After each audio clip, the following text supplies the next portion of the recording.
So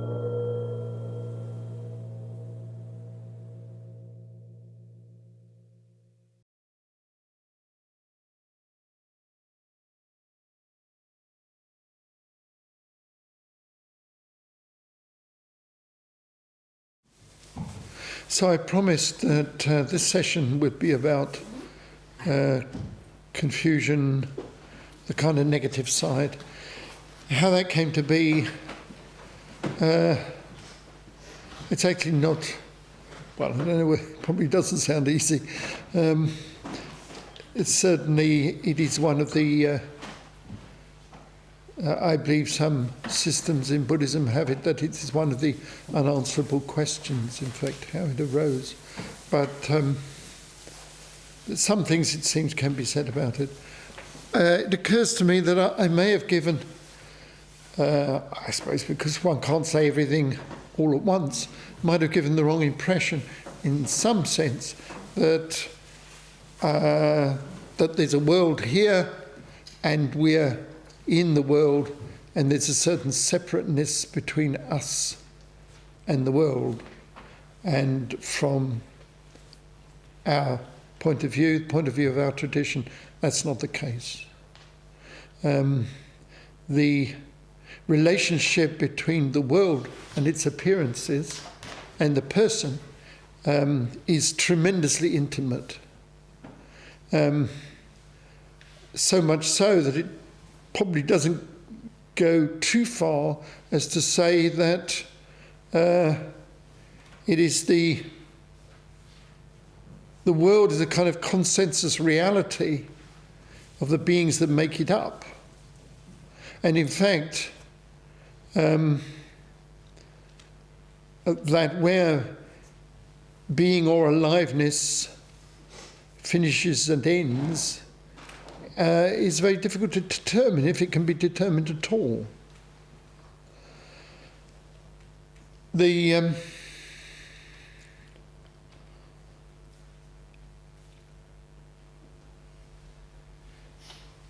reason is that, and this is, if you like, this is a graphic way of putting things, perhaps.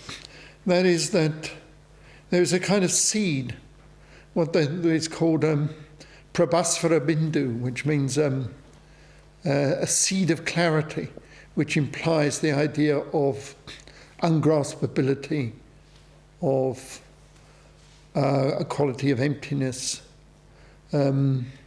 almost of non-existence, but of course not really that. But it's like, if you can imagine non-existence as close as you can get without it being truly non-existent. It is the alive quality and a certain clarity quality that goes with this drop, you might say, and that is the thing that makes it distinct from nothingness. This gives this drop a kind of radiance and a kind of power, and as it shines forth, then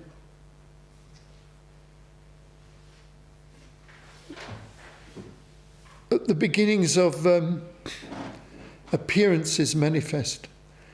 It's said that as it shines forth, it appears, as they say, in the colours of the rainbow, the Buddhist rainbow of white, red, yellow, blue and green, which represent, these colours represent the notion of clarity itself. The nature of the drop is something which is ungraspable, cannot be defined. It cannot, even to talk about it as a drop is kind of metaphoric somehow. And yet it does mean something.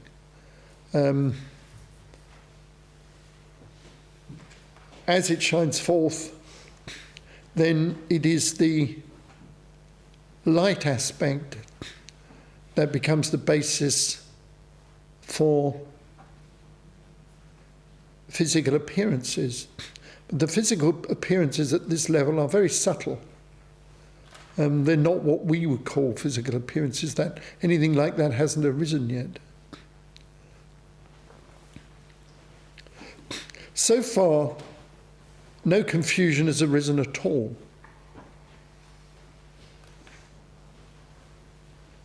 And there's not really the idea of one or many, or even of, strictly speaking, existence and non-existence. I remember once being in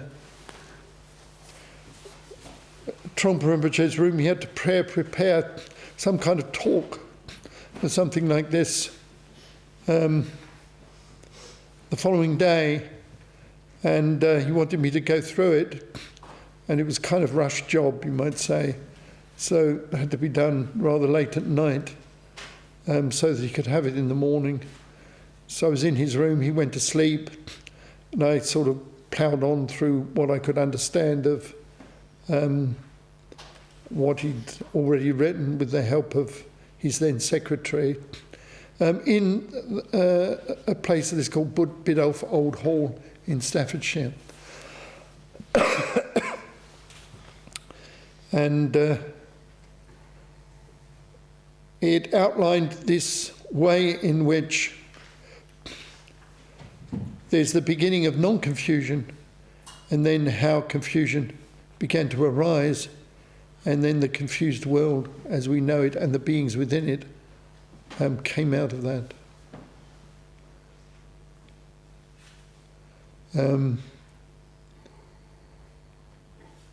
It was rather peculiar working through this material, which I've tried to present. In fact, there was, as far as I know, no real copy of it, except a kind of version of it that I made for myself, and that's in Trungpa Rinpoche's collected works, in fact.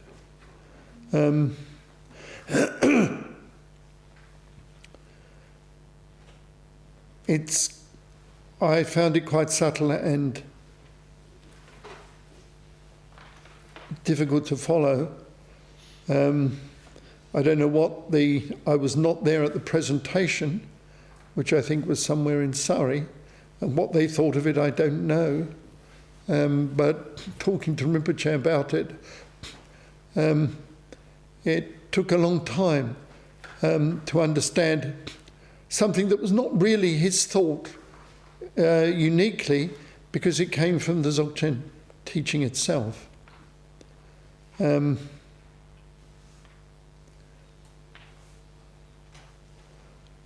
What happened, he said, was that a certain confusion begins to arise, in the sense that the confusion is a possibility somehow, a potential within reality. Basically, reality is natural, open, unconfused, all the good things we'd like to say about such a thing. But somehow within it there's also the possibility or the potential of some kind of darkness or confusion, almost as a reflex. And he said because it exists in this apparently potential way, and he said because there isn't yet the idea of time in the sense of past, present and future, it all becomes manifest in some sense simultaneously. But when it expresses itself through the appearance of what we call the three times, past, present and future. So it's from this point that, through this confusion, that multiplicity begins to arise. There's a sense of different sentient beings with different ideas and different notions begin to appear. The world starts becoming, instead of something made of light, starts to become something made of solid material, as though the light itself is thought of as becoming or turning into what in Buddhism is called the four elements: earth, water, fire, air, space as well, but the most important elements are the I suppose what you might call the traditional ones. The confusion becomes greater and greater, and the negative emotions begin to arise. It begins the feeling that the truth of things is actually some kind of enemy.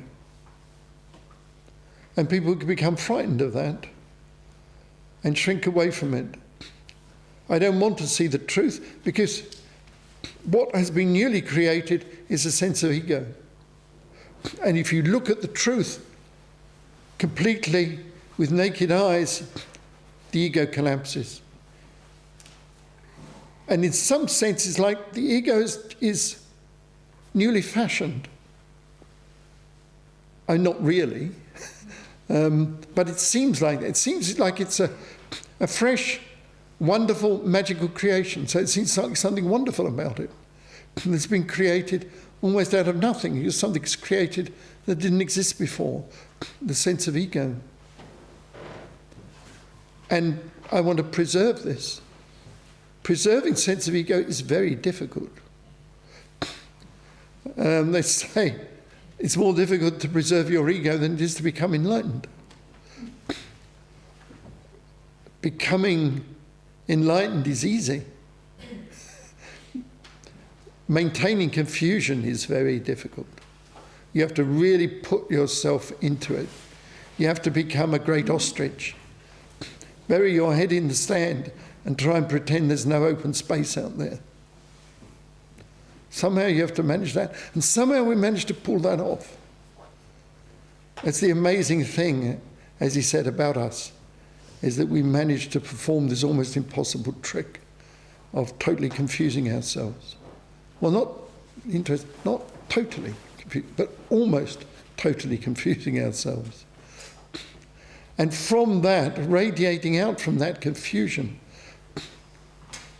the different kinds of beings with different potentials, different characters, different personalities.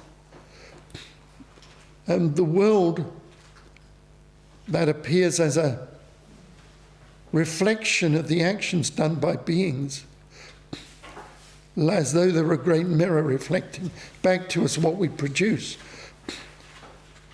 And we often see as sometimes enticing and attractive, and sometimes hateful and horrible. It's like a distorting mirror. But of course it's not really a distorting mirror, it's a distorting mirror because we created it like that.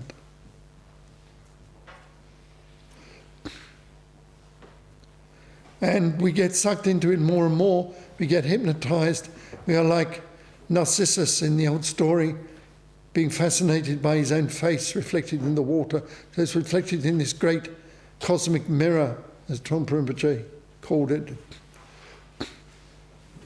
Become fascinated by the whole thing, become hypnotized by the whole thing. And we find ourselves in a kind of dream world, which is this world, in which we dream we're awake in this world.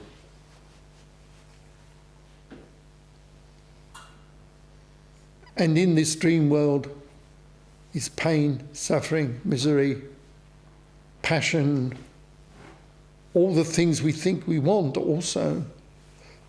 All the entertainments, intellectual, emotional, artistic, scientific, all these things appear within it. And out of all this, from this single drop, as it were, original drop, you might say, this whole world, within a way, its darkness and its light and its certain wonder and a certain splendour, yet also misery and confusion, all coming together. This world is just created out of the radiance of that single drop of light, of clarity.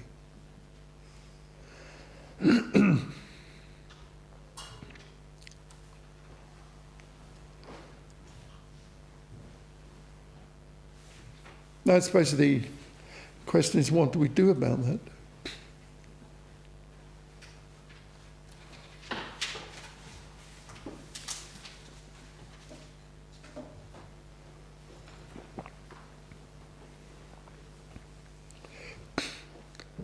how does actually all this confusion manifest to us? Well, I said there's like an infinity, if you want to put it that way, inside us as well as outside. And actually, in some sense, those two infinities are the same.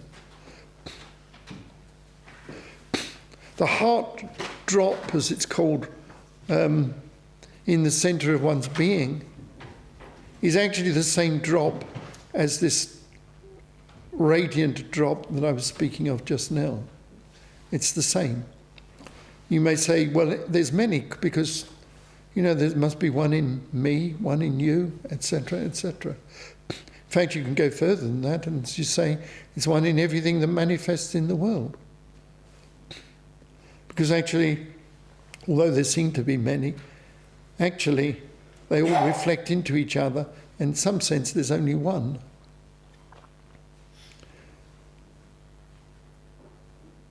It's like that single one that seems to be in the heart of each of us is the thing that gives us life, gives us meaning, gives us significance, intelligence, and so forth.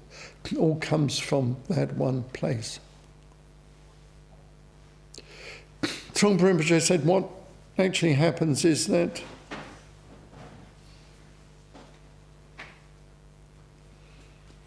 both of these possibilities of confusion and non-confusion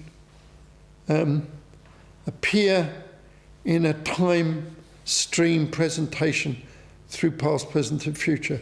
It seems like if you haven't got this vision of the primordial nature of things, or if you can have that vision and you lose it somehow, then it feels like you've always been confused. You live in this world, you're a confused being, and there was never anything else before then. There was never a state of non-confusion. He said what happens is that there's a continual vibrancy between confusion and non-confusion. So it happens all the time. One can't say one's completely confused. One can't say one's completely non-confused. As a movement is occurring all the time. It's like there could have been, or maybe there was at one time, an understanding of the true nature of the spot, the space from which everything arose, in its state of non-confusion, or at least in a state of understanding the difference between confusion and non-confusion. And then it seems like there is this flow, constant flow of a movement through what seems like infinite time or endless time between confusion and non-confusion.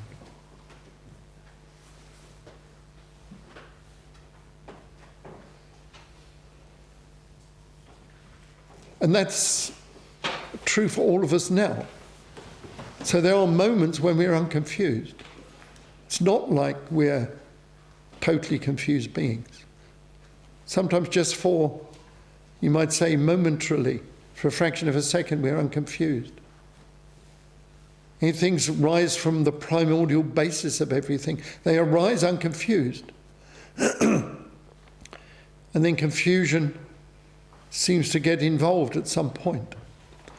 Trungpa Rinpoche used to say, first thought, best thought. Meaning the moment that awareness, action breaks away from the primordial nature, then it's not confused. And then there's the possibility of confusion appearing later.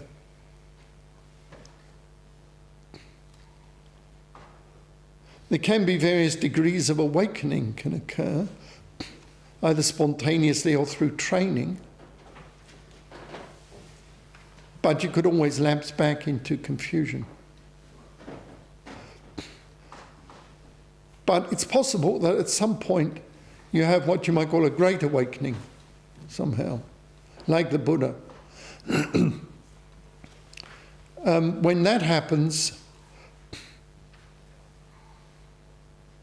the flickering confusion and non-confusion still occurs, interestingly enough. But this time, you will never fall into being sucked into the confused aspect. You will always know that. I once had a good fortune to have an interview with Dinko Khyentse Rinpoche, one of the great Dzogchen masters of our time. And I got around somehow to ask him, what's the difference between an enlightened person and an unenlightened person? He said, well, there isn't any difference. That was a bit of a shock. So again, well, why are we doing this then if there's no difference? He said, there is only this you can say, that the so-called enlightened person is simply somebody who recognizes what's going on, about that movement, that play between awakening and confusion. That's all.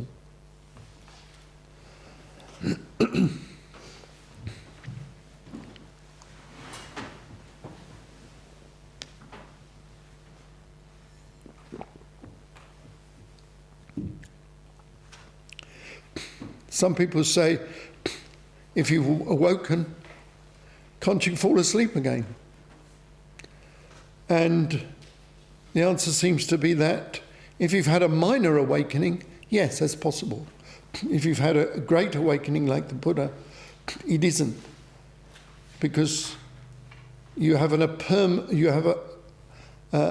in the permanent state of having awoken from the confusion of not knowing the difference somehow between confusion and non-confusion. One interesting thing is that when the Buddha defeated Mara, the story of the life of the Buddha, you'd think after that the Mara would go away with his tail between his legs and never reappear. But that's not true.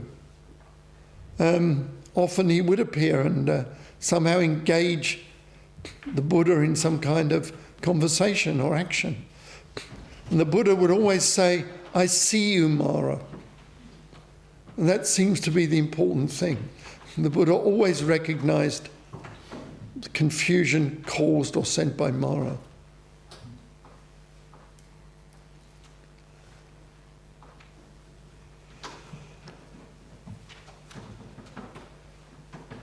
Tibetans have perhaps a more homely, perhaps nowadays slightly outdated way of putting it. They say, enlightenment is like recovering from smallpox, they used to say. Once you've got smallpox and you recover from it, you never get it again. So maybe some people prefer that as an explanation. It's like smallpox. Or enlightenment is like recovering from smallpox. Some Dzogchen texts say that. But behind that is this, what Dinko Khyentse Rinpoche was saying. It's a kind of shorthand for this, you might say. So I felt I had to say this before we started to launch forth on talking about confusion as such. I've given kind of what you might call confusion and non-confusion in a nutshell, I suppose. I think it's a big subject for people, the idea of confusion and the idea of pain and the misery that goes with that.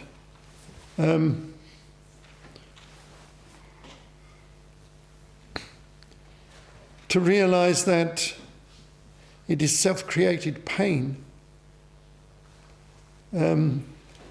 is difficult, and it is a matter of developing a profound and vast understanding to really see this.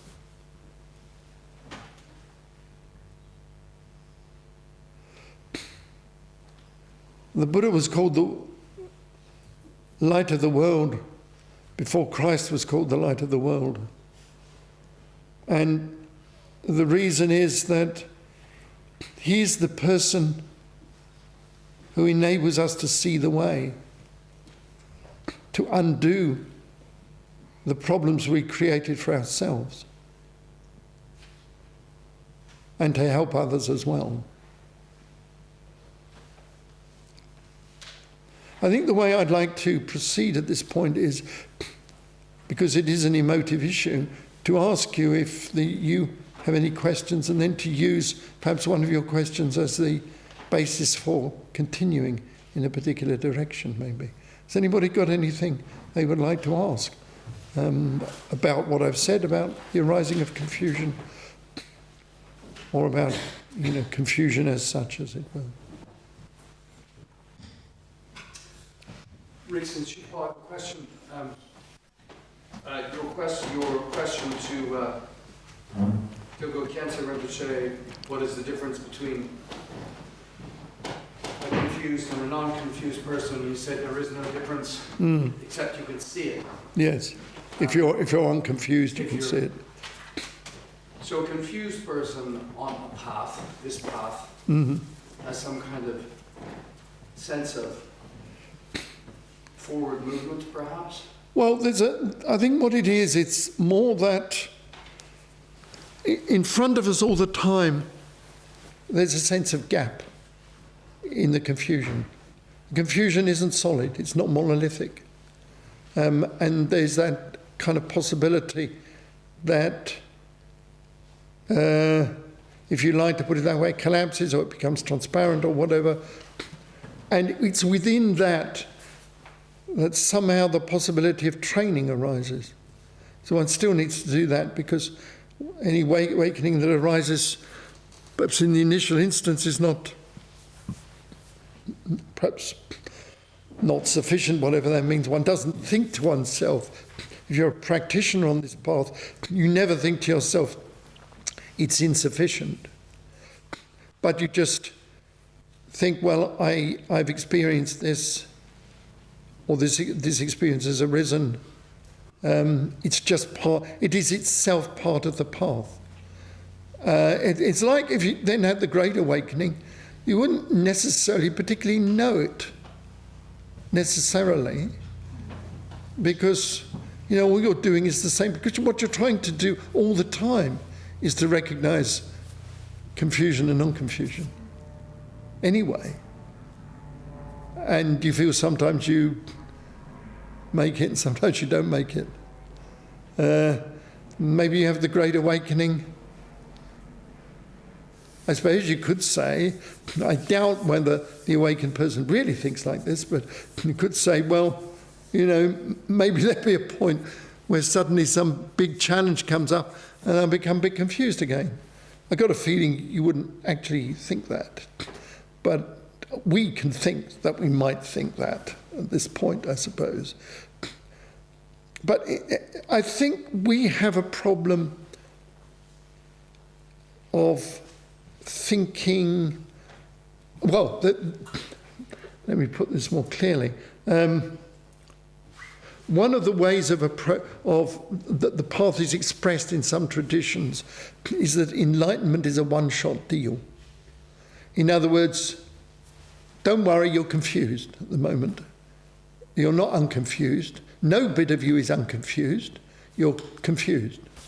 And then one day, through training, through doing all the things you should do according to practice, you will have a great awakening, and it's irreversible.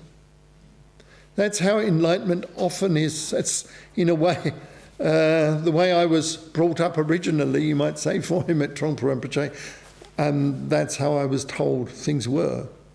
And many traditions, it's like that. Trungpa Rinpoche said, I didn't have to go to Chensa Rinpoche to hear this. He said, it's not like that. In our tradition, you could be, for a moment, you could have a complete realization of Maha'ati, of Dzogchen, for a period of time, and then might stop again. And it's interesting that you do find this sometimes when you practice, that you can actually completely accomplish a particular practice, a particular thing you've been given for a period of time. And you start getting big ideas.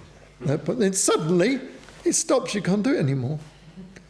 And it just disappears. Just as if it were, Scotch mist or whatever they say. Just get blown away, it's gone. You can't do it anymore. And then that's a kind of giveaway, really. So I can't do it anymore. You realise there's a bit of well, not only a bit, but quite a lot of egocentricity bound up with the fact that you'd being able to pull this thing off, whatever it was. Now, it might have been genuine to start with, but of course it might become a bit poisonous later when you start building something on it. He said, you can have experiences of all kinds along this path before you have sort of any kind of great awakening. So you can have the experience of being a second level Bodhisattva or something for 5 minutes. I mean, I'm just making this up, right? For a number of minutes. You could be actually in hell for a few seconds, almost literally. Or you could have the complete Buddha's awakening for 5 minutes. And I hope it doesn't sound too silly the way I'm putting it, but I'm trying to give the idea that there is not the idea here of a monolithic, confused state that you have to break out of. There are continual gaps of different levels of confusion and non-confusion all the way along the path. And it's just at some point you become, as it were, so awakened, your tsal, your skill, your dharma skill becomes so great that somehow you're always quickly able to recognize confused situations when they arise. There doesn't seem to be any other enlightenment than this, really. If this wasn't the enlightenment you were looking for, I'm sorry. I try and sell Trungpa Rinpoche's goods as well as I can, and he didn't give me anything else to sell than this, so I'm afraid that's all there is. It seems to be enough for the Great War. I don't know whether you knew you were fighting a great war, but that's one thing he told me once. He said, in Hinayana practice, you're being a quiet, good person, not creating any kind of trouble for anybody. That's the idea. And continuing with your own stuff, no problem. In Mahayana, you think emptiness, bodhicitta, everything is sort of potentially is good. There's no war to fight. It's all to do with goodness, openness, wisdom, so forth. Those two things together making bodhicitta, wisdom and compassion. He said, when you reach what they sometimes call Vajrayana, he said, there is what you might call enlightened conflict. There is actually a fight between confusion and non-confusion. Confusion is actually a power that comes against you. That's why in Buddhism, the epitomizing of confusion as Mara, which means death, is important kind of meaning. Means that confusion itself has an aliveness. I mean, it is like there is not only light, but there's dark, and there's a fight between the two. he said it's sort of slightly secretively to me in some ways, that, you know, people don't like to think this great battle between good and evil, between light and dark nowadays. They don't like to think like that. But he said it's true. You can think that a person on the path goes through various stages of enlightenment through the Bodhisattva path and so on, become more and more, the path becomes more and more meaningful and significant for them. He said, but you can be a more and more powerful dark force in this as well, empowered by confusion. And confusion can be very powerful. And he said there are stages in darkness as well as stages in light. Not quite what we want to hear, probably. But he said it's a genuine and real battle. But he said, you don't have to worry in the early stages. Mara, Rudra, the ones who are powerful negative forces, aren't bothered with people who are already almost in their power already. So they're not going to bother with you.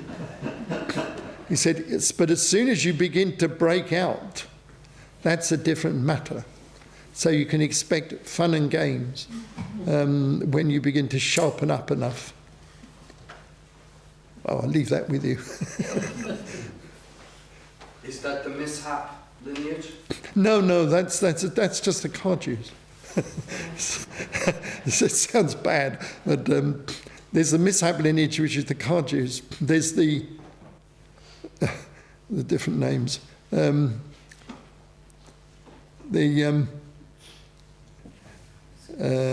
What names could you give to the lineages now? Mishap lineage is certainly Kaju.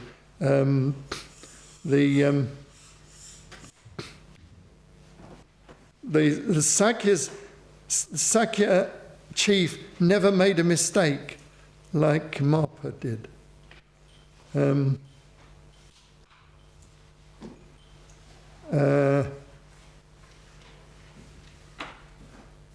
So nothing kind of negative followed, no mishap actually followed them. The Gelugpas somehow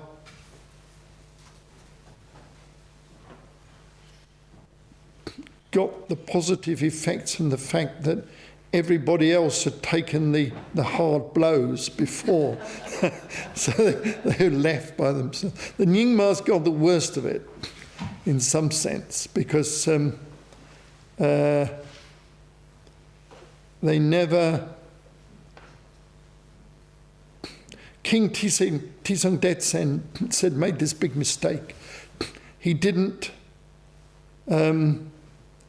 Guru Rinpoche was about to make the last conquering of the negative forces in Tibet. And it said they came to King Tisong Detsen and say, oh, please, can't you kind of spare us a little bit? And he said, oh, yeah, well, that'll be all right. And then, I'm making it a bit trivializing it a little bit. And Guru Rinpoche said, you made a bad move there. He said, that will mean that they will always be able to cause trouble. And they'll always cause trouble to Nyingma lineage. So Nyingma lineage is the one where things always go wrong. But they are all enlightened.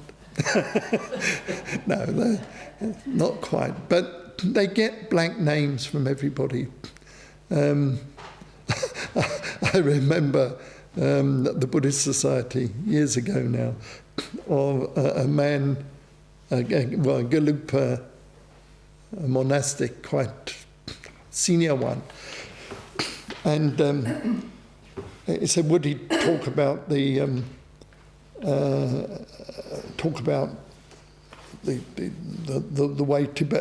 way Buddhism was in Tibet, and he went through and described how certain Gelugpas had achieved great enlightenment and so on. starting with Tsongkhapa and going onwards. And then the Kajus, how wonderful the Karmapa was and how things had gone. So everybody was being praised. And he said the Sakyas, they were great. Sakya Pandita, fantastic. And he never mentioned the Nyingmas at all. So I piped up at the end and say, well, what about the Nyingmas then? He's got this other school. And he looked sort of dubiously. He said, well, I do believe Guru Rinpoche was enlightened. Well, he had to, because after all, he introduced it all into Tibet in the first place. You could hardly say that he wasn't enlightened. But he said, I'm not sure I believe really in the others. And that would include Longchen Rabjam and all the other great masters of the Nyingmas. He didn't really rate them. And that's been the opinion of many people, except for the Kajus. Kajus and Sakyas have had, generally speaking, good opinion of the Nyingmas, and the fifth Dalai Lama, of course, also. They had teachers who were Nyingmas. But generally speaking, there's I don't know what you call it. If you called Kaji's mishap lineage, you would have to call Nyingma's disaster lineage, maybe. This may amuse you. I once was talking to Dzogchen Rinpoche about Trungpa Rinpoche. And he laughed. This is through the translator, obviously, because Dzogchen Rinpoche didn't speak English, I didn't speak Tibetan. He said, oh, you're a student of Trungpa Rinpoche. And he laughed. I said, well, what does he think? Because he said something. He said, Trungpa Rinpoche, he said, he's blacker than Nyingma. So you may believe what you will at what that means. I believe myself that Trungpa Rinpoche moved outside the confines of Tibetan Buddhism. And that was, he said it very humorously to Dzogchen Rinpoche, as though he kind of admired it. It wasn't being sort of like a put down. It was like, oh, I really admire that. He's gone further than we have. And we've gone far enough, and people don't like us. Trungpa Rinpoche's gone even further than us. And of course, Trungpa Rinpoche did get into a load of trouble with the, what you might call the Tibetan authorities, I suppose. But good for us, I think. I'm really happy that he lived and he taught. I don't know what we'd have done without that. This is the one chance we'd have of getting to some kind of understanding of Dzogchen Mahā'ati. Without him, we wouldn't have been able to do it. When I've gone to teachings from other lamas, Trungpa Rinpoche's teachings like a kind of compass, really, that guides me through what they say, so that I perhaps get some real understanding from that. And it's because of him that that's actually possible. Okay, anything else? Just thinking about now, we're all sitting... What is this now? Well, okay. Oh, no, it's okay, go on. So we're sitting here listening, and there's not particularly a sense of confusion or non-confusion, just listening to the words. Yes. So are we confused, or are we not confused? Or What's the matter for you, really? Yes, but in this moment, because we're just listening to you, and there isn't particularly kind of self-reflexiveness going on, yeah, or it may be. There's not. Is this a gap? It could be.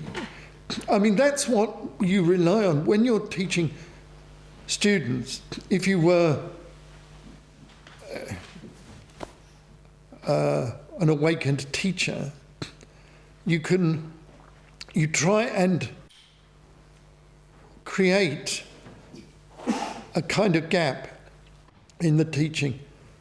And that's what, when the teacher sometimes says, I'm going to give a transmission, an introduction lecture, and relax your minds, I snap my fingers and it's happened, or whatever. In a way, he's trying, by creating this situation, to create such a gap for students so they can actually experience something in there. And then that becomes a seed which can be brought out. That's what you're doing, really. That's what all teachers hope to do in some way or another. Sometimes it's done by just creating a space.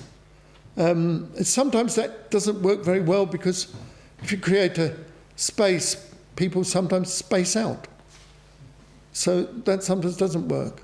Sometimes saying something rather sharp or telling is more effective, because it kind of wakes people up more than just leaving a gap. But it depends on the situation, depends what the teacher feels, depends what the students are like.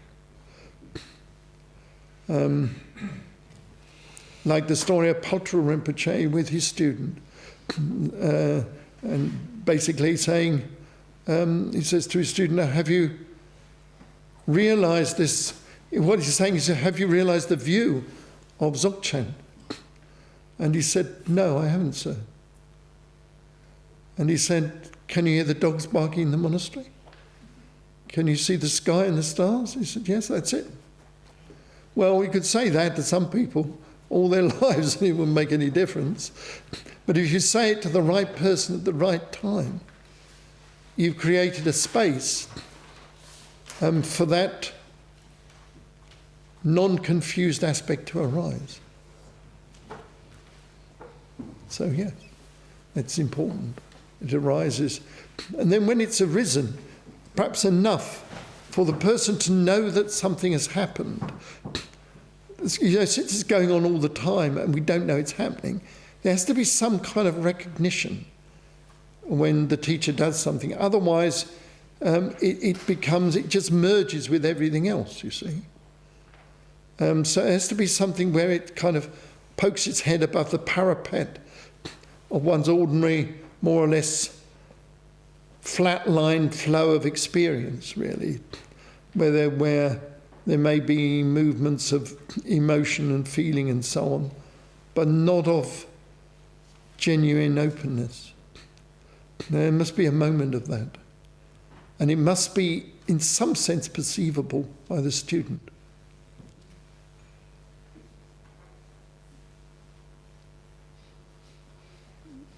Does that help? Not sure. Would you like to have another go? What do you think? I'm just wondering how you, in a sense, how you can tell the difference sometimes, because. Well, it's a very interesting question. How could you tell the difference?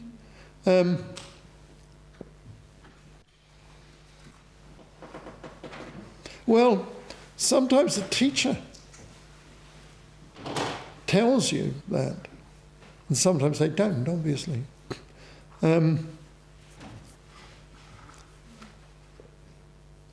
Sometimes the teacher just turns to you and says, "Do you see?" After having done something like that. And sometimes your only answer is yes.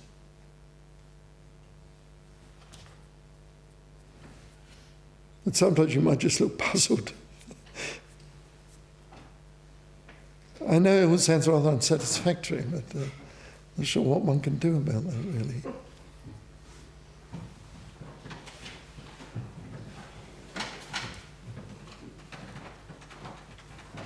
Yes. Rinpoche, just going to this business of confusion, the previous speaker said, let's talk about confusion. I think there's one level of confusion, like what's he talking about? And the other sort of confusion is the general confusion of not knowing reality. Yes. As two different uses of the word. And I understand what you're saying, but I'm still pretty confused about how I fit into things, or in the broader, bigger sense. And would you say also, or rather, I'm wondering whether this is an issue of finally personal cognition, personal perception, rather. The whole issue is that we can't perceive things as they are, just to stay with the phrase, and that the training that we do, the sitting, is that which trains the mind to actually make that breakthrough, to put aside the usual rubbish of the day and see the isness, whatever. It seems to allow the possibility for there to be a greater gapness somehow, the training itself. After all, then what you're trying to do, as I was saying this morning, is you're not really trying to become enlightened.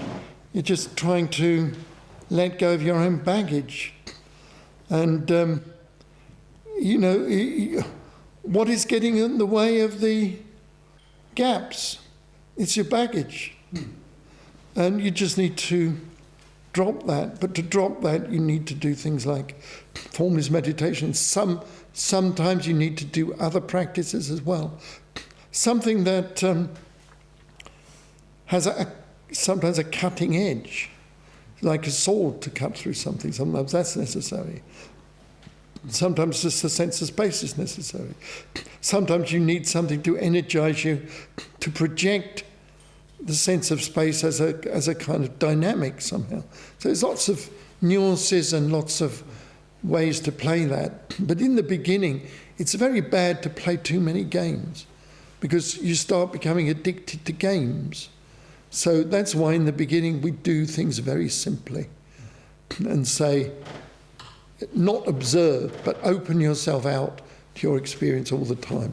Then gradually some spontaneity of collapse of your confusion begins to occur. I mean, you wouldn't even feel it's a great collapse of confusion somehow. Suddenly it's like, just for one sort of moment, you seem awake where you weren't before. And, lasts for a bit, fades. And then, of course, the training after it's faded is not to care that it's faded. Trungpa Rinpoche used this image when he said, you have to care and not care. So when it fades, you don't care. But you do care enough to continue the training. You don't give it up. But you don't care about the fact that, I had something in my grasp and it's gone. If you grasp any experience firmly enough, you kill it.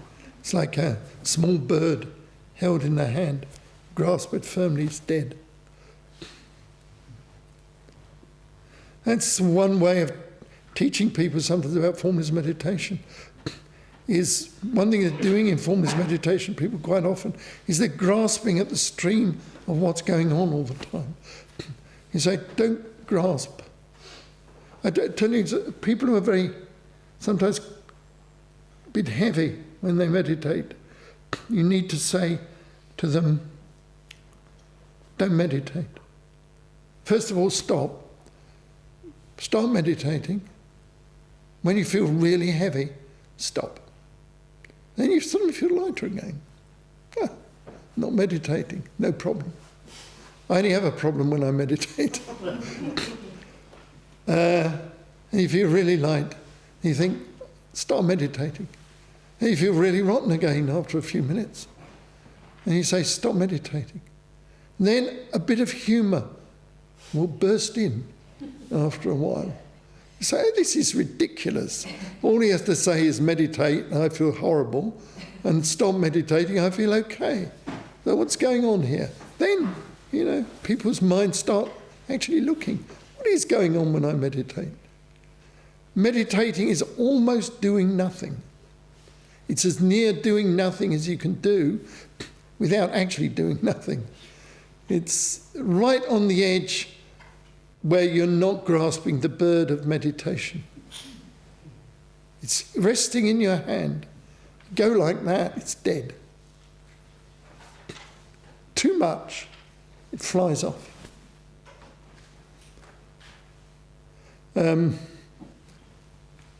another example I use, because it comes into my mind quite often. When I was at school, I used to fence. We had an old chap called Professor Deltzi, who was sabre champion of 1906 or something. And I went for my first lesson with him. And he said, hold the sabre. So, hold the sabre. And he just holds his sabre, gives mine a bash. And he said, looser, looser. And he bashes it again. He says, looser, looser. It's probably falling out of my hand. He says, looser, looser. And then suddenly he gives a whack and the whole thing shoots up in the air. Too loose. So meditation's a bit like that. It's a bit like that. Anything else? It strikes me that part of the problem is that we use the word the path, which makes it too fixed, it's the wrong concept somehow. It gives us some kind of thing that we're doing.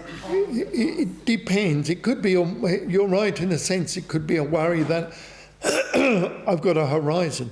I'm going from A to B. Whereas, everything you want is here in front of you, actually. It really is. That's the amazing thing about Dharma, is you don't have to go anywhere, you don't have to see anything, you don't have to go to the Himalayas, you don't have to go to Tibet. I suppose one has to say you have to have a teacher, I suppose. Otherwise, you'd never think of it. But once you're locked into a teacher and working with the teacher, you begin to see that everything you need is right in front of you all the time. And it's like the teacher is there all the time as well.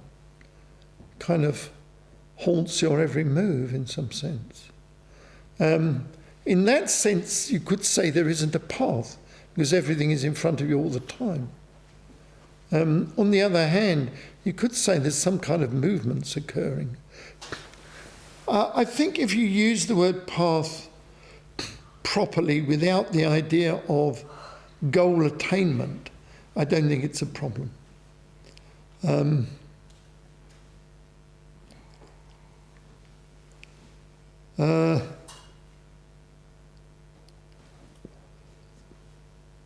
There's a phrase, one of the terrible incantations of the Lord of Dharma, as it's called. It says at the end of a couple of other things, it says at the end, and anyhow there is no purpose. That means you do not need a reason to meditate and you're not going anywhere. There's no horizon. You're not going to a goal somehow. But when we're describing it, we talk about there being a ground, path and a goal. We kind of talk about that because that's what happens when you look at people and you see how they change over a period of time. But if you think it's really a progression over some kind of horizon, that would be a mistake. The idea of no purpose doesn't really mean that you never plan to do anything. It doesn't mean that. You could certainly plan to do things. But the point is, the planning to do things is done now, at this moment. It's the problem of purpose is grasping at something projected into the future. Making a plan for something that might be tomorrow, that's not a problem. Only if I start thinking, I'm not too sure about what I'm going to do tomorrow. I'm worried about that. That's a big problem. And if I start thinking like that, already I'm projecting over the horizon of my immediate state into what I think is going to happen tomorrow. And in a sense, I've got a purpose, maybe a purpose to avoid something. Maybe it's a purpose to magnetize something to me. So I can have a grasping mind working like that. But that kind of purpose, you don't need. The actual understanding of what's in front of you, you could call that a purpose, but it isn't really. It's direct understanding of the simpleness of direct vision. I don't call that purpose. What do you want a purpose for? When everything's presented to you on a plate instantly. And it's presented to you outside past, present and future. It's presented to you in immediacy. What you see around you when things moving, the flow from past, present to future, you realise the falseness of grasping at the 3 times.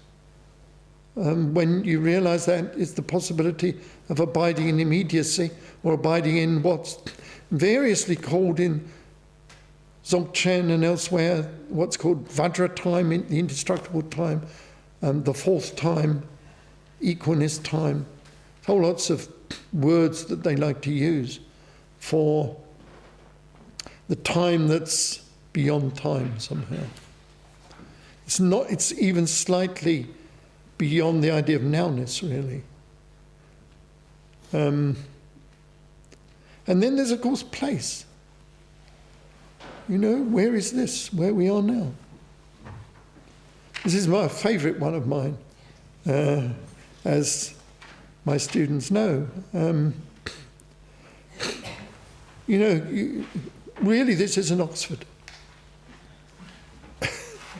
You're not in a room. What's happening? Your sense of this place, of it being Oxford, being this particular room, that's simply a phenomena that is occurring within the stream of your experience. It is experience that is basic, not the idea that it takes place somewhere. When you sit in meditation, you aren't sitting anywhere. I know I can say, well, I'm sitting on my mat, I'm meditating, I'm in this room, but it's all bullshit, really. What you experience from moment to moment is the totality of your experience, the totality of your sense perceptions, the totality of your mental constructions that make this Oxford a room, etc., etc. And it's shocking when you begin to realise that. And you begin to realise that you could ask the question, where is the stream of your experience? One of my students, who's a very kind of downright kind of person, said, it doesn't make any sense to ask that question. Well, literally, philosophically, he's probably right. But actually, as far as the sense of what place means or is pointing to, it does make sense to ask yourself, where is the stream of your experience? Look for it. See where it is. Tell me where it is. Well, don't tell me, I don't care. You find out for yourself. If you don't know, nobody knows. You are the only person who can know this. Trungpa Rinpoche can give you a pointer, but he doesn't know either. Even somebody as exalted as Guru Rinpoche. I think it was Sri Simha said to Guru Rinpoche once, he said, you want to really know the nature of mind as something that you could perceive directly and explain to others. He said, you, the great exalted lotus-born one, coming from the nature of Amitabha and all the Buddhas, even you will fail in this. because it's unknowable. You can rest maybe in the nature of mind, but you can never see what it is. Why would you want to? It's a really silly thing to want to do, probably. The whole question now is, do we have an ego? Well, the projected ego that you see outside, that we grasp at, that's certainly fallacious to believe and to grasp at that. If you mean that nature which is not fixed, cannot be perceived, does not pass away, never came into existence and never passes away, you could say that is possibly the true nature of what self means. But it isn't any self that will make you happy, particularly, or that you could realise, unless you were already really quite an awakened individual.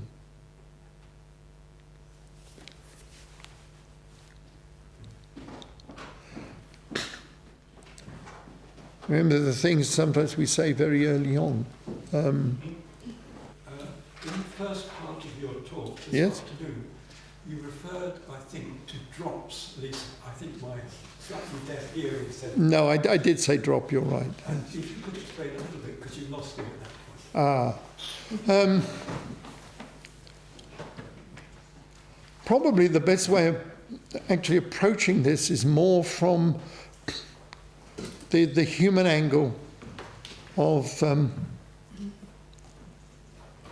not particularly somebody who's meditating, but somebody who really has developed some kind of profound and vast insight or knowledge.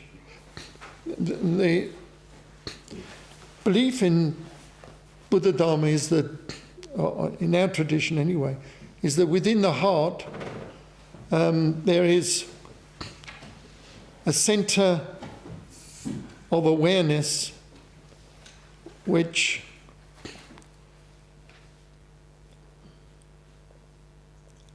is the basis somehow for our intelligence, our quality of knowing, our life even. And that's a point or a drop within the centre of the heart. It's sometimes called the unchanging bindu, or the unchanging seed, at the centre of the heart, and it's thought that each individual person has that.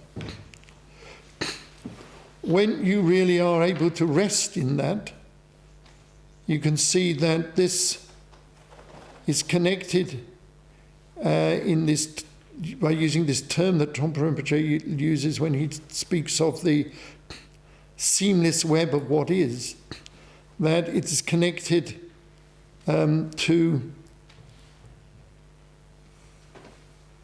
all other beings and to all things that constitute what we think of as the world. That in some sense, that single drop, that is what we are in our deepest kind of nature, is also the centre of everything that there is. And that's true again for every individual. And so we're connected to every individual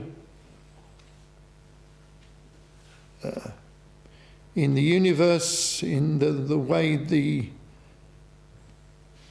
primordial or first drop, as it were, caused all the other drops that seem to appear, that correspond to different beings, as if they were multiple reflections in a mirror, although they are in fact the same original drop.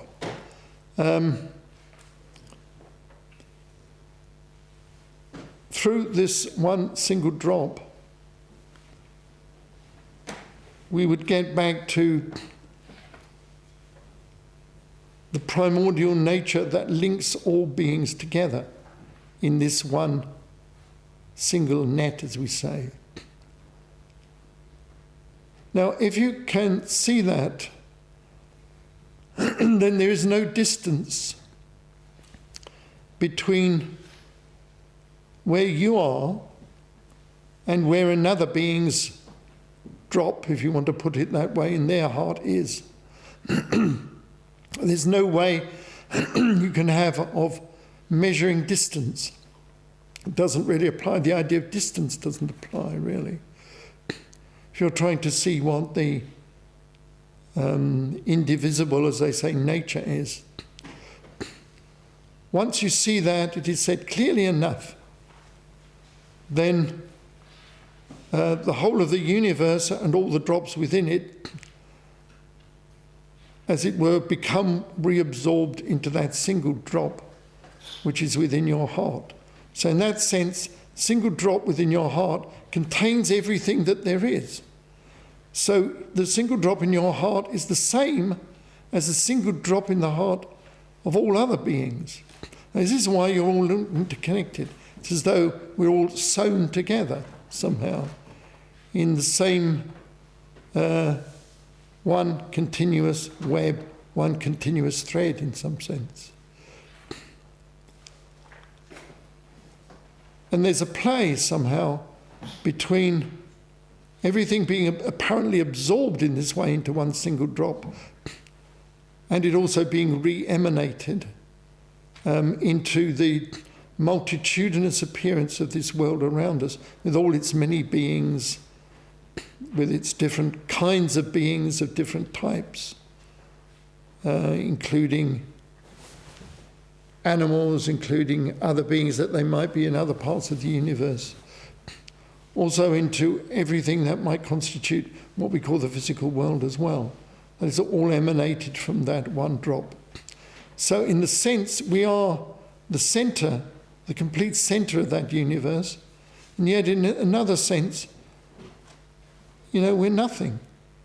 Because from another point of view, we're just one speck. So often in science, one might think, well, you just got the idea of that an individual, even an individual planet, one individual star, is just a single mote in the cosmos somehow. And yet, from this point of view, any one of those single drops, and any drop within the heart of any sentient being in particular, is actually at the centre of the whole universe as well. So you got, if you like, a double game playing. That you're just part of an infinite universe and the tiny dust mote part of it, and yet that dust mote heart, which is yours, also contains within it everything that there is.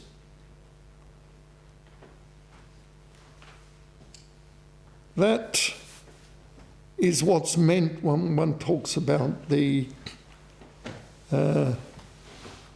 jala, the idea of a net. The idea of net is that at every point where the strands of the net cross, there's a mirror, it is said, and in that mirror is reflected every other point where the net crosses and every other mirror.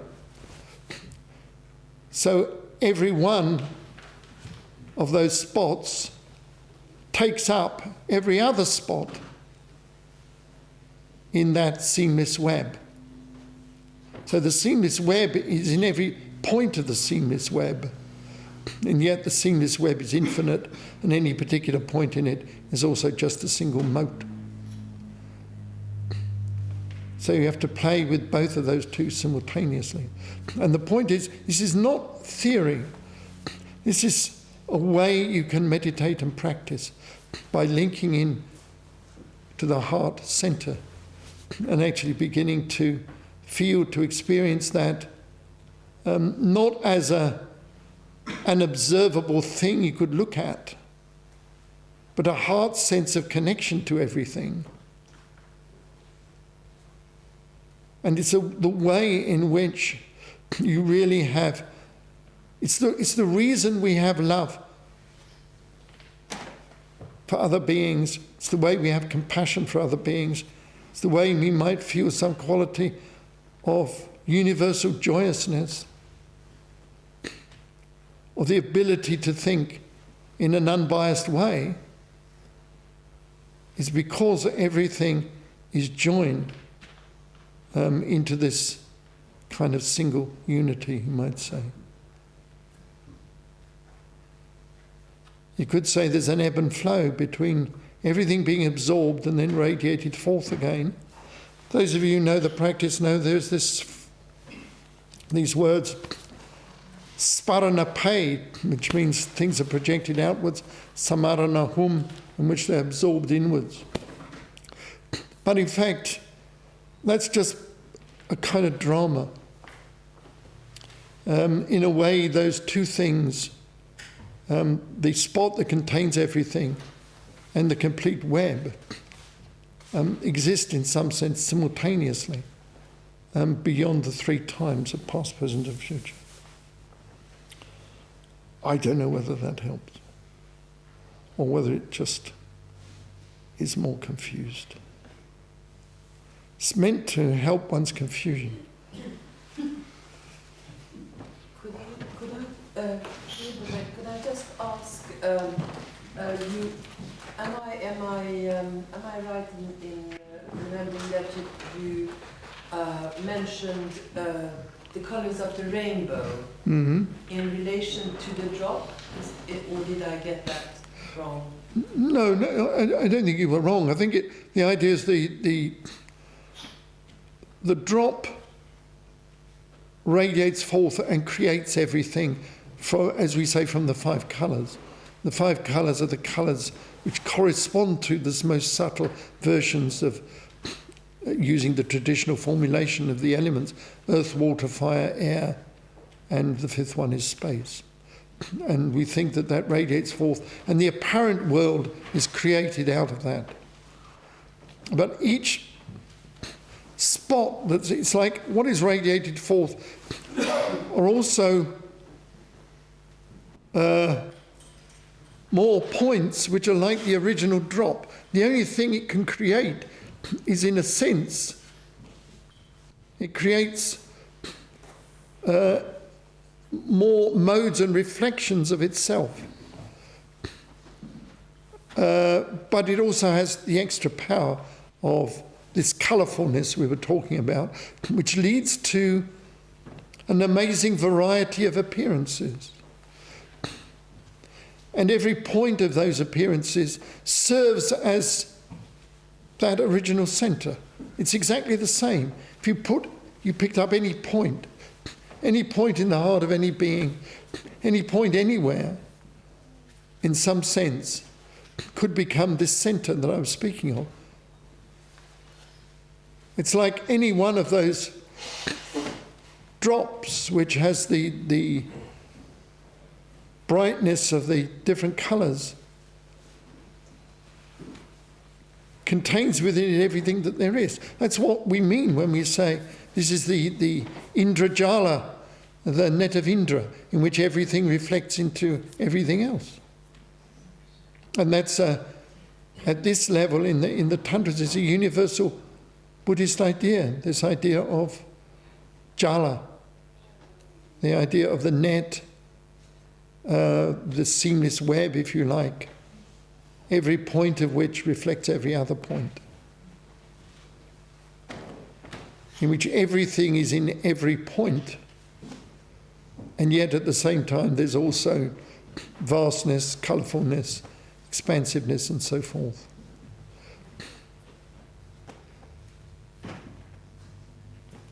It's not really a creation myth.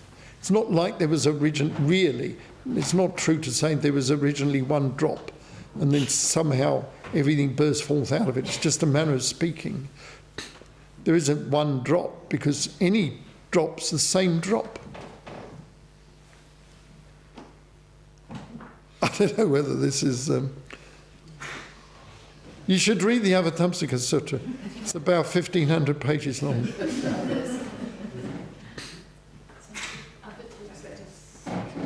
It's now out in German.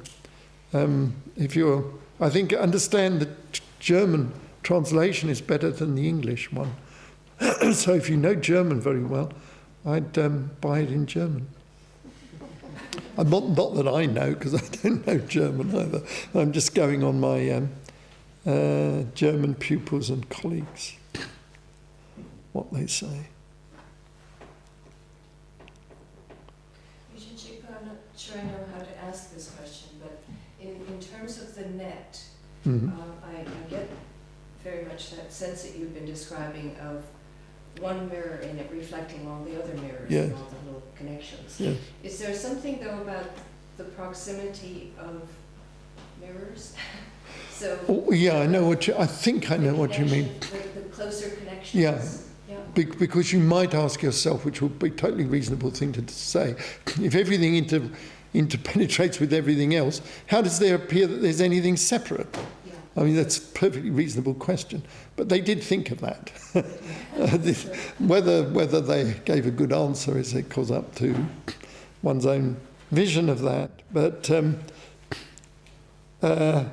it's the way that I'm trying to think of the image that's used.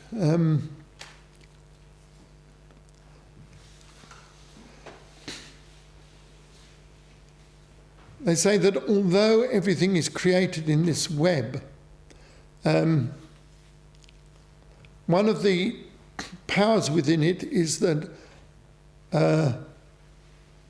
when you talk about an individual person, they have their particular vision of the web, and that vision, generally speaking, is, especially if there's confusion, is at rather a low level.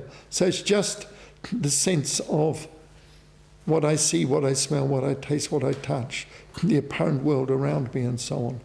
But all that is supported by the rest of the web. That was what I was trying to say when I was saying that as you go out, it's like a wave going outwards when you think of all the conditions that give rise to where we are now, that there's an endless sea of conditions that support this.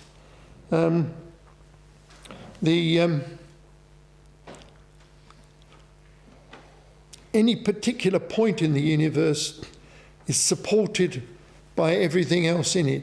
It's sometimes called the causality by the Dharmadhatu. The Dharmadhatu,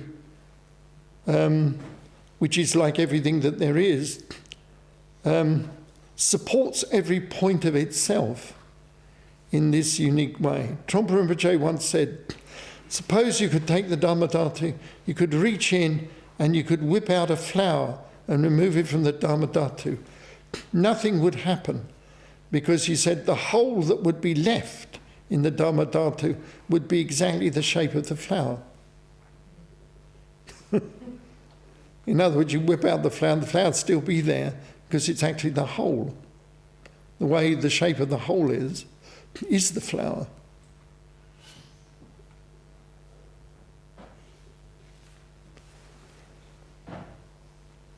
Does that help?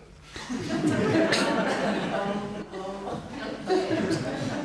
think what I was also getting at is if this drop in our heart, Yes. which connects with all Yes. other drops everywhere, Yes.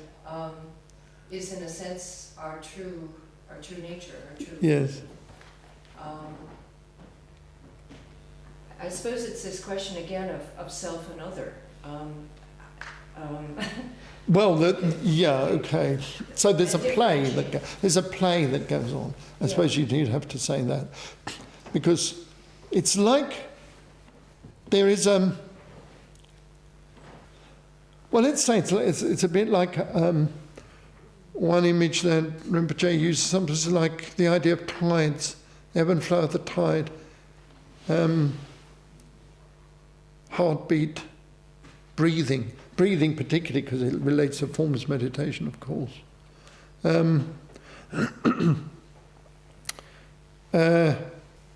Everything could, as it were, the whole of what is could merge into the single drop. That would be one movement in one direction, like the in-breath, you might say. And then the out-breath, it would like radiate forth again, and everything would be created. I mean, one has to be careful. You know, you're not saying there's a pre-existent universe out there that's created. It's nothing like that. But something appears, something's created, something magically manifests from the radiance of the single drop, as it were.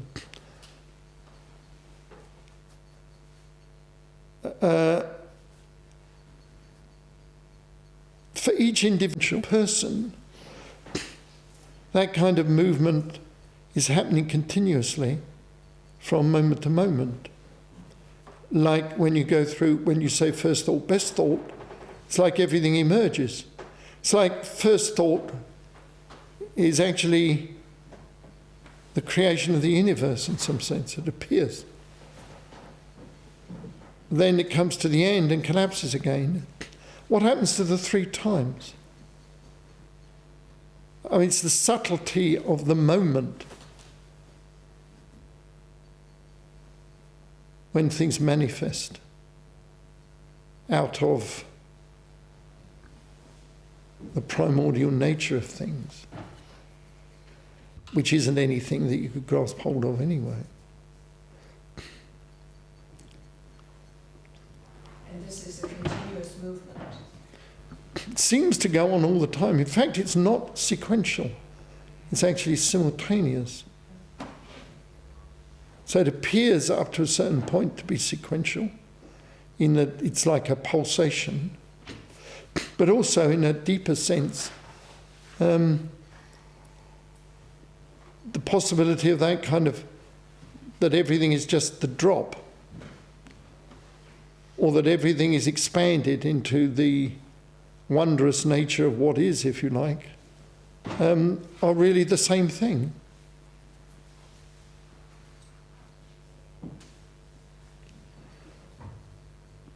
And really you need to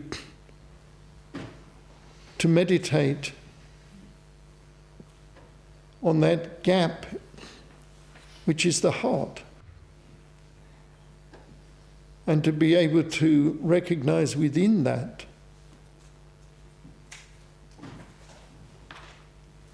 your connection to all sentient beings and everything that is, was or might be, beyond the 3 times, and beyond place. It's beyond past, present and future.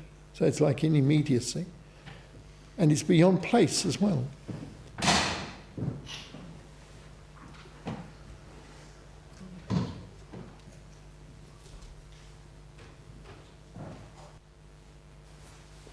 Anything else?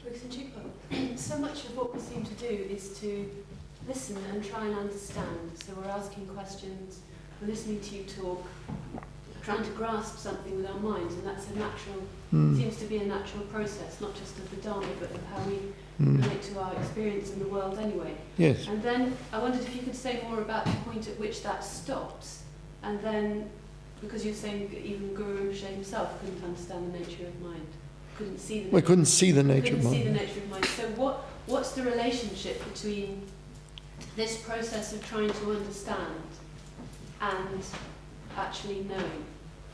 Well, the process of trying to understand is really that it's like a springboard. Trying to understand is like what Khenpo Rinpoche calls the petsam. You need to have as much understanding as you can of the Dharma, and then use it as a power to impel you into the quality of spaciousness. So it's very important when you study or think.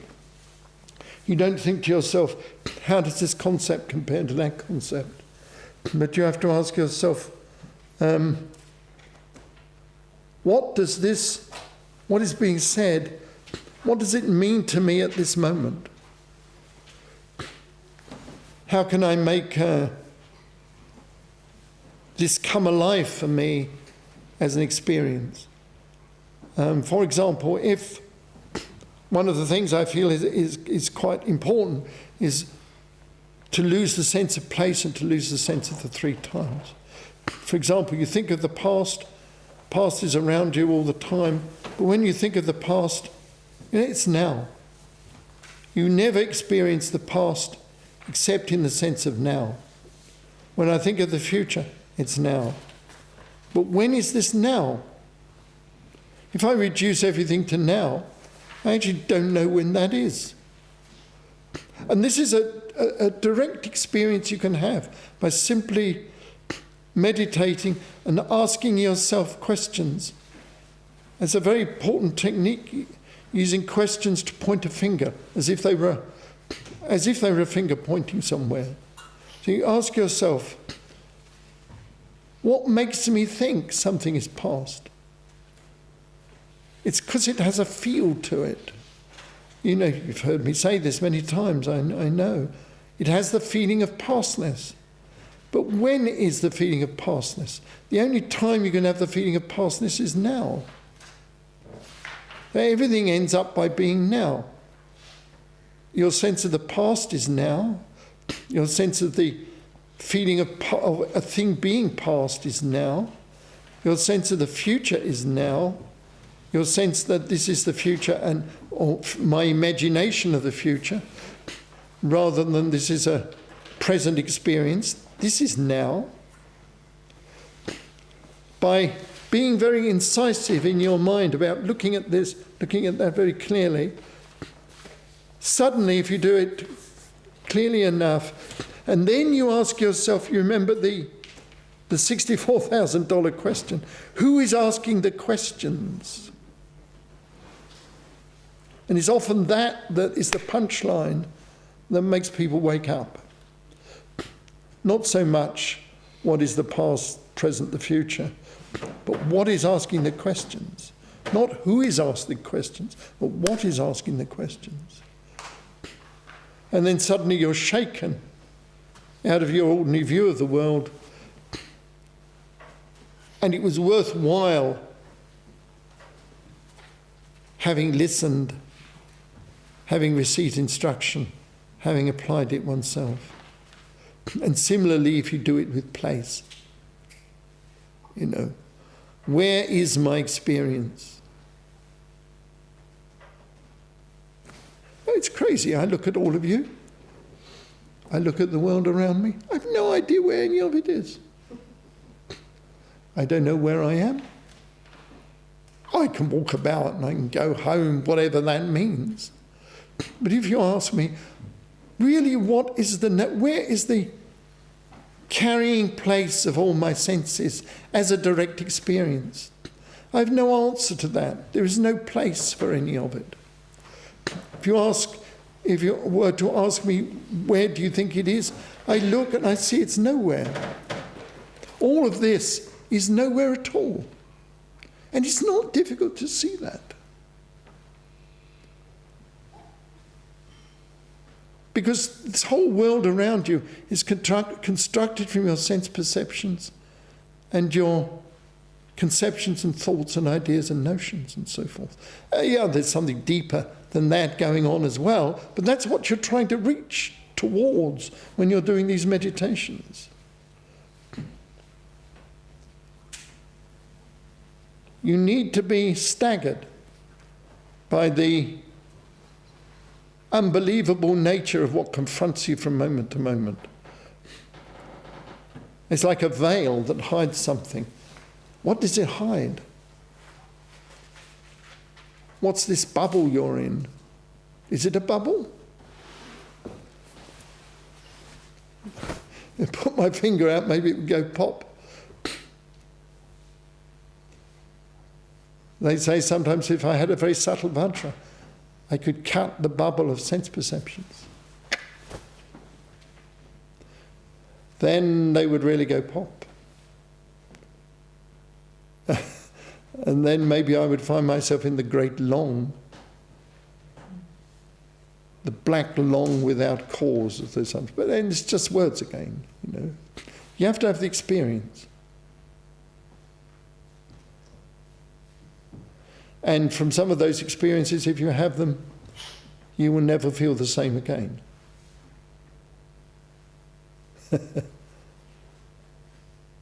Rigdzin Shikpo, is it true to say, from the context of what you've just explained, that at our stage it's really just a river of thought and sensory sensation? It's like that, but the point is you can do better than that. When you meditate and practice, you can think, well, there's this dynamic, as you say, of what I see, hear, smell, taste, touch, and so on in front of me, doing its thing, as it were. But the important thing to ask is not so much what is it, but where is it? You know, where... everybody feels they're somewhere. And you ask me where I am. I'm in Oxford. I'm in this room. I'm talking to all of you. You're listening. I'll go outside and walk down the street. Yeah, but where is all of that? All of that is a construction out of the senses. What more interesting question is, where is the stream of experience? Don't say it doesn't mean anything to ask that question. Like, as I say, some students have said, it does mean something to ask that question. And even if the answer is, where is it? The answer is nowhere. And that's probably the nearest you'll get. Where are we all now? Nowhere. At some level, at least entry-level insight says we're nowhere. Let's put it that way. There may be subtleties beyond that. Trungpa Rinpoche often said there were gross and subtle levels of things. So he'd sometimes say that Mahamudra was a gross level of, or associated with Mahamudra was a gross level of bliss. But he said if you went to Anu Yoga, you get a subtle level of bliss. So there's subtleties in Anu Yoga that don't exist in Mahamudra, he would say. And that's true all along the line. So the first thing we might say is, looking at our experience, where is it? The answer is nowhere. There's no place where it is. But then maybe I have to look at that nowhere rather carefully. Buddhists are always people, they're always asking questions. They ask more questions than anybody else. I think they ask more deep, profound questions than science, really.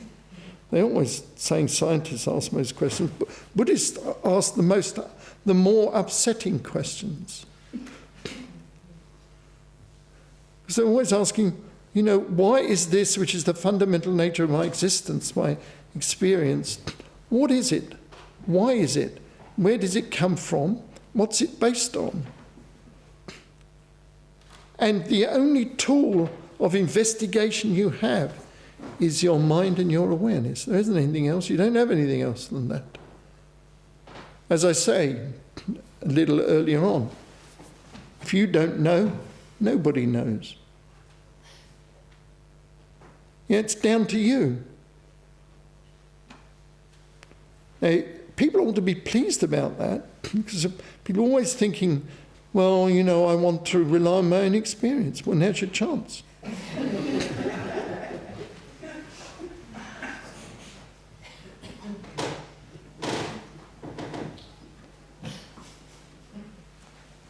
It's surprising how many people will say thanks but no thanks when you reach this point. It's quite surprising.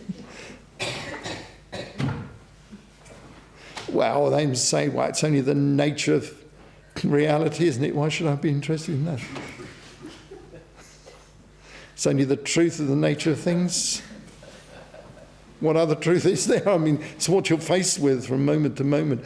It's totally different from what you get in psychotherapy or something like that, when you're trying to see how particular thoughts, feelings, emotions and so on arose in you because of things you might have done in the past. Buddhism, nobody cares about that. Strong Rinpoche said once, who cares if you're miserable? Who cares if you're happy? But, maybe it's better to be happy than sad. So why not just be happy? And let's get on with the practice and not bother about whether you're happy or sad. What does it matter? Now, his idea was, you try and realize what is the real nature of your experience. And it's amazing how much there is involved in that. And it's quite amusing sometimes. People say to me, more in the past than they say now perhaps, I just want to know the simplicity of experience. Well, that's wonderful. But it's amazing what there is to find and what maybe you need to find.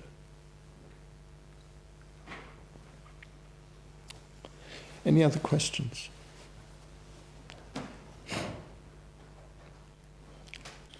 Question Shikpo. Mm-hmm. You were talking about the net, Mm-hmm. the points on the net and the mirrors, Yes. and reflections. I was wondering what the relationship was between individual practice. You said Yes. that one of the things that, as a teacher, you saw people change through time. Yes. So there's something happening. Yes. So I was wondering, what is the relationship between individual practice and the net? Well, the important thing really about the net as far as your individual practice is concerned is to be able to relax into the heart and feel your connection with other beings, to feel your relationship with suffering, to feel your relation with the whole sense of what it is to be a samsaric embodied individual. That comes through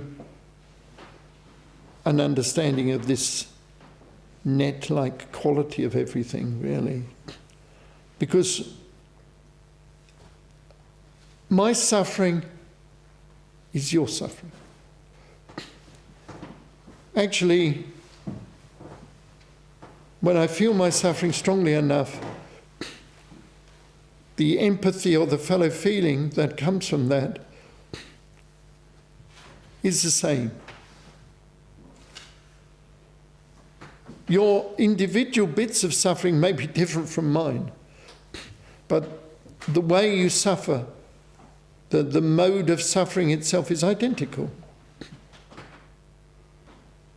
To suffer, to feel the sharpness of the external world cutting into one's very difficult to hold on egocentricity, to feel the misery of that, to feel the physical pain of that sometimes, because it creates physical pain as well as emotional pain.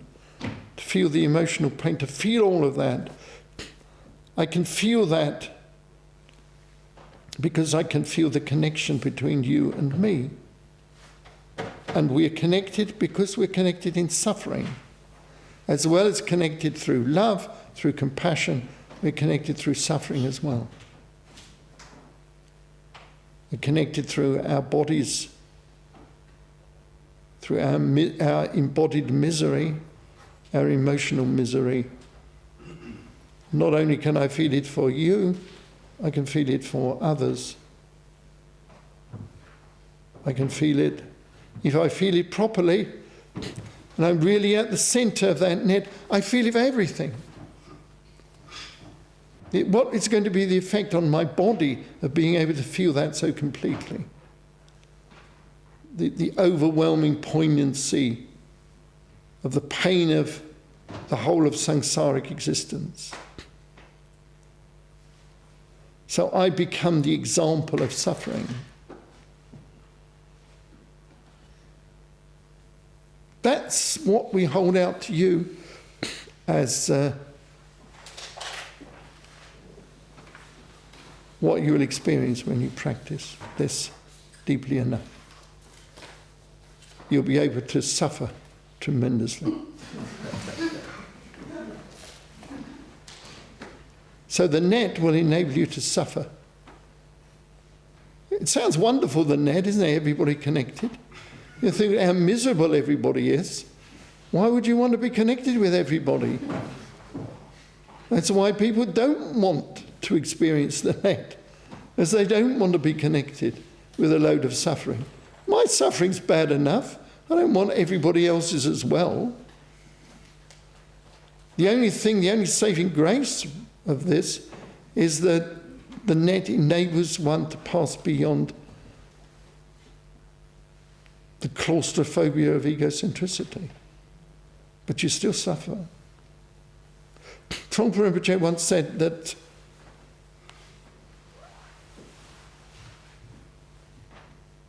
if you have real insight and real understanding, it was somebody said, if you have that, then you suffer less, don't you? No, he said you suffer more, not less. The more understanding you have, the more sensitivity you have to the world, to samsaric existence, the more you would experience suffering. But it would not be so claustrophobic. In fact, the claustrophobia of ego is driven out of you, I guess, very quickly, because if you try and hang on to both, if you try and experience the suffering, because the insight has given you that, and yet at the same time you want to grasp with ego at the same time, then you're really in trouble. Because it's like on your ego, all the suffering of the world descends. So you have to give up ego. As I think Rinpoche said once, you have to give up ego or die. It's quite a serious thing, you know. This is not a game. I'm not presenting it, hopefully, as a game, but I do want, it can sound a bit theoretical. What I'm trying to present to you now is it isn't. You will experience something like, for a moment maybe, in that gap, the whole of samsaric existence, the suffering of that, the confusion of that.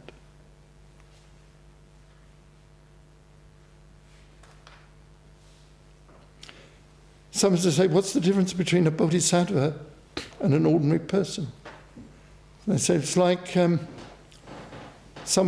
we're like a person who has an eyelash in the palm of their hand. They don't suffer. I don't suffer if I got an eyelash in the palm of my hand.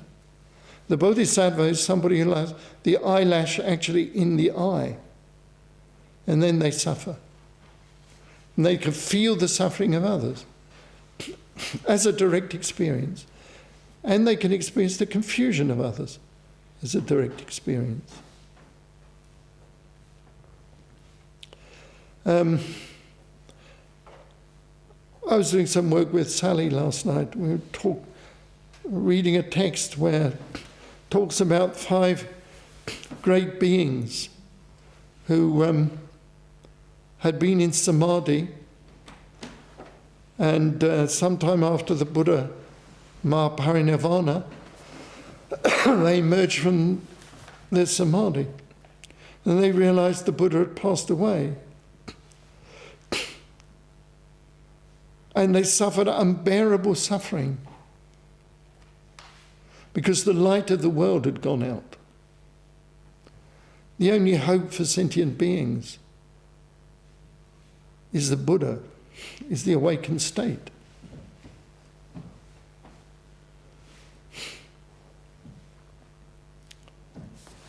And next to that, which comes for them, is the living Dharma.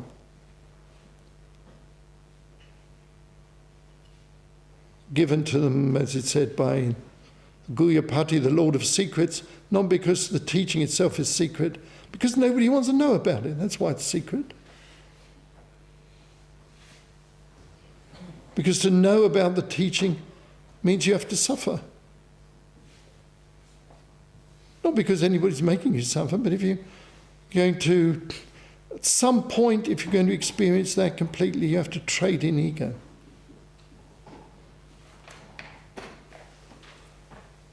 So they suffered inconsolable sorrow when they realized the Buddha had passed away. An inconsolable sorrow we can't imagine. And they felt it for other sentient beings, not really so much for themselves. They became the example of that suffering. They could feel that in their hearts.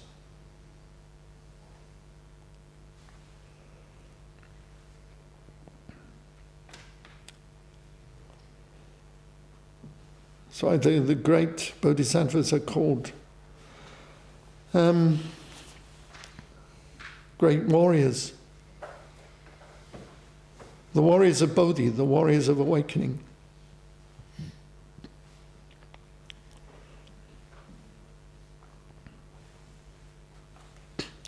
Because you are able to realize closely the suffering of others, you may be able to help them. So I would encourage you to practice like this, to train, to experience the bleeding heart.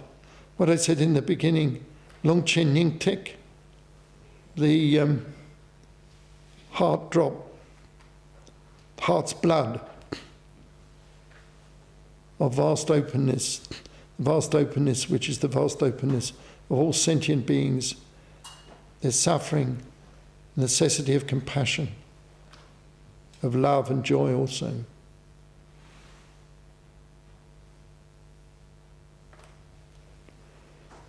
So please practice. Don't say to yourself, I've done enough, I don't need to go on and do any more. You're fooling yourself if you think that. I think I want to stop there. I feel I've said enough for the day. So thank you very much. Thank you.